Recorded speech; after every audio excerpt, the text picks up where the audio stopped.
combat phases, general tips and tricks, how to be a good teammate, advanced kiting, and advanced positioning. Ladies and gentlemen, thank you for joining me today for the first of my 5-part Darktide series, where I'll be helping you master your slay in service of the Emperor, and today, we're starting with combat phases.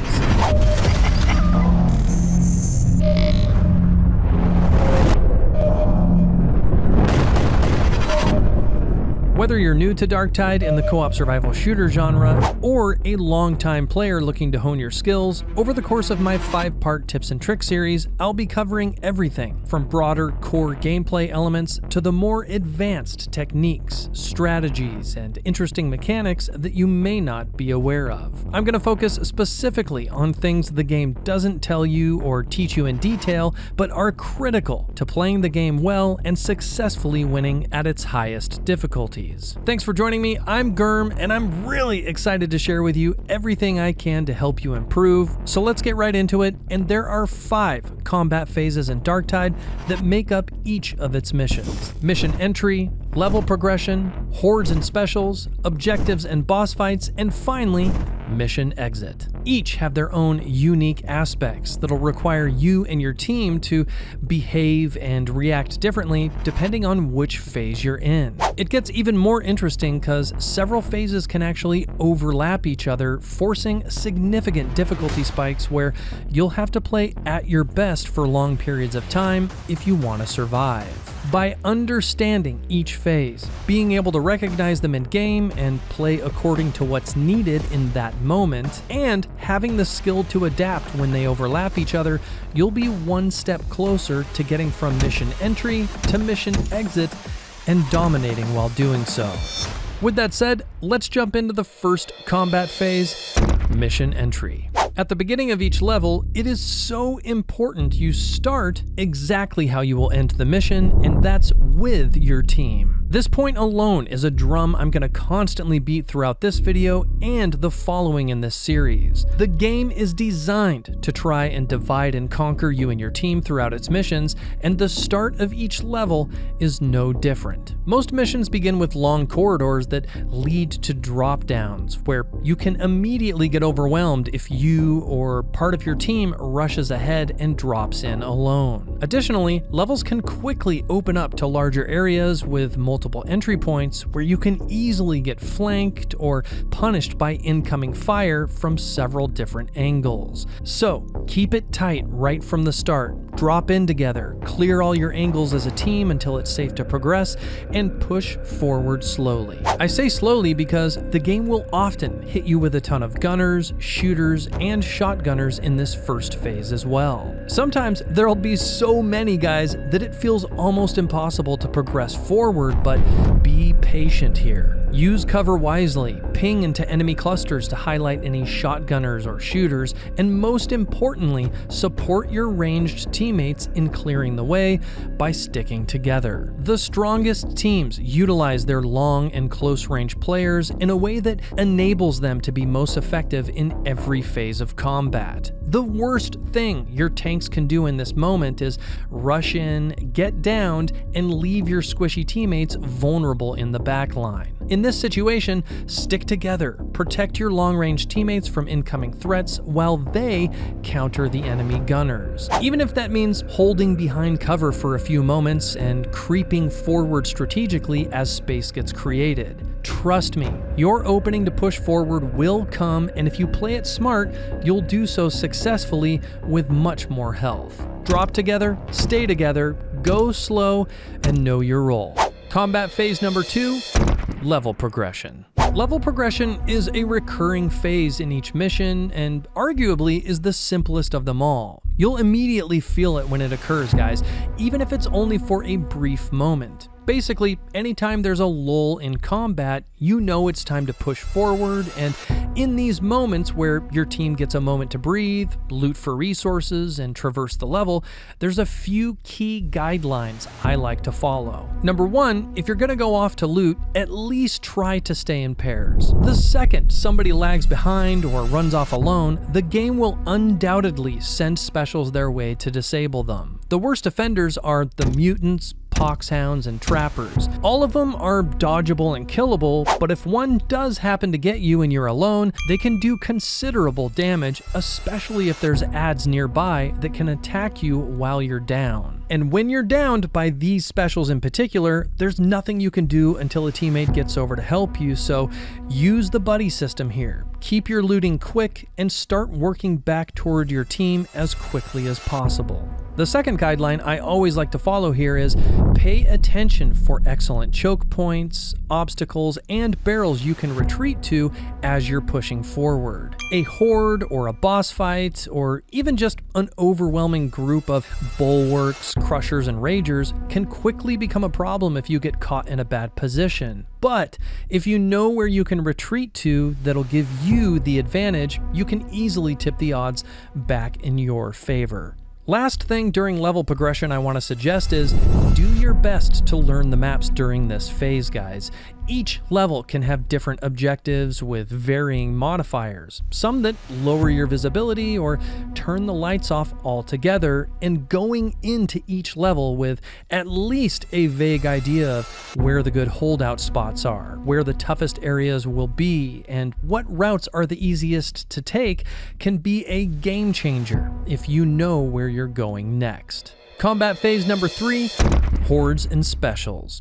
This phase starts by paying attention to the in-game audio cues. Hordes will always start with the screams and growls of poxwalkers and groaners that are charging their way towards you, with horde combat music that follows. And for specials, there's the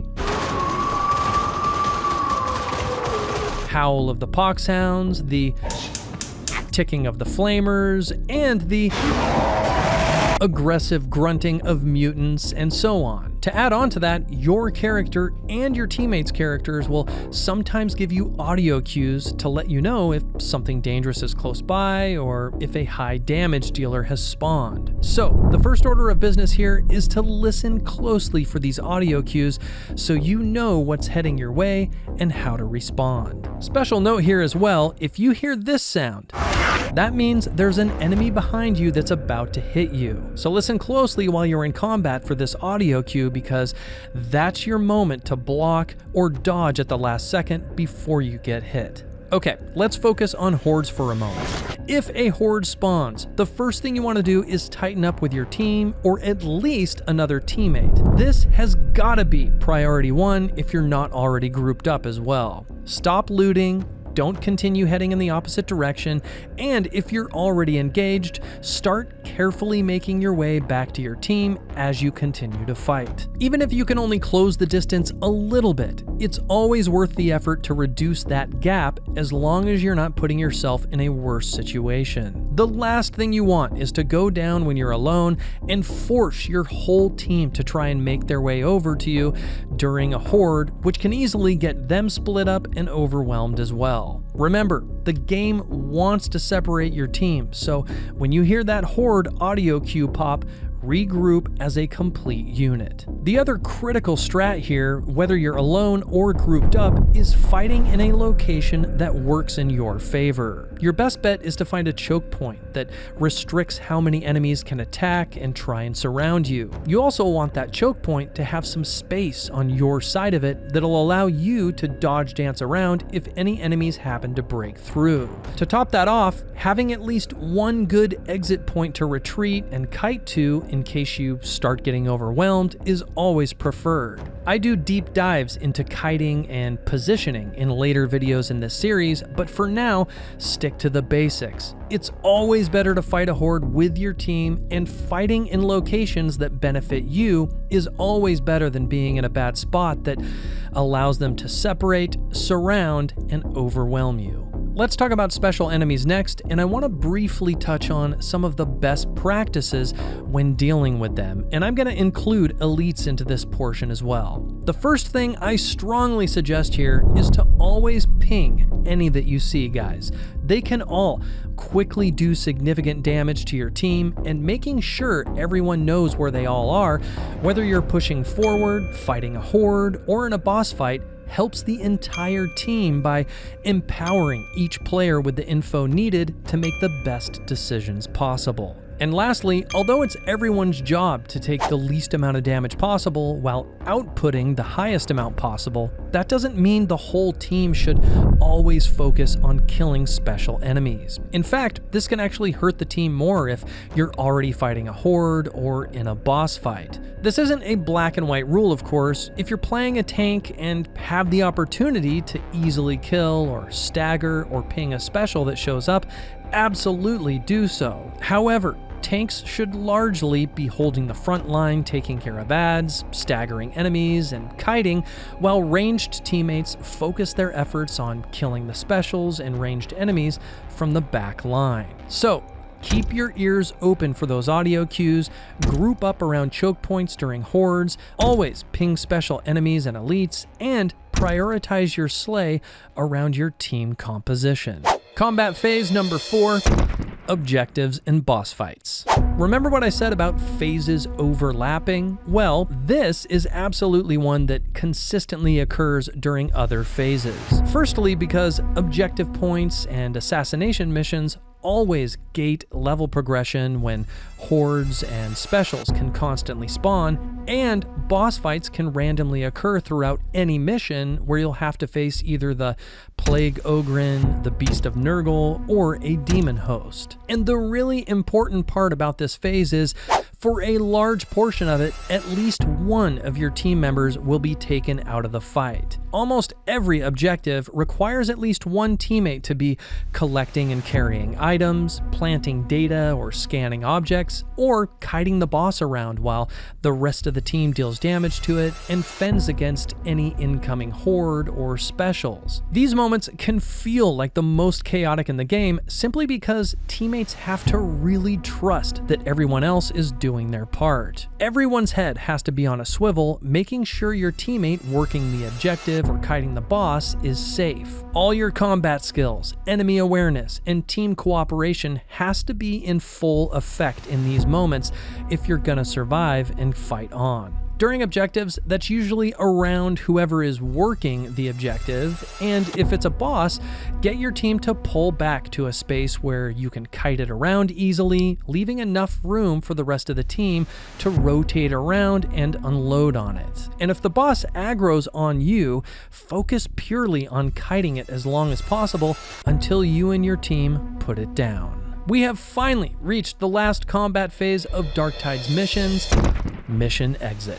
You've successfully slayed through and looted the entire map, completed all your objectives, killed all the bosses, and now it's time to get the fuck out. The good news is, the only thing left to do here is keep it tight and group up near your extraction point. Most levels have excellent holdout spots right by your exit with resources and health, so learn where those are and hold out until either your ride arrives to take you back to the Morningstar, or in the case that you have to run to it, simply push forward as fast as possible as a team until you get there.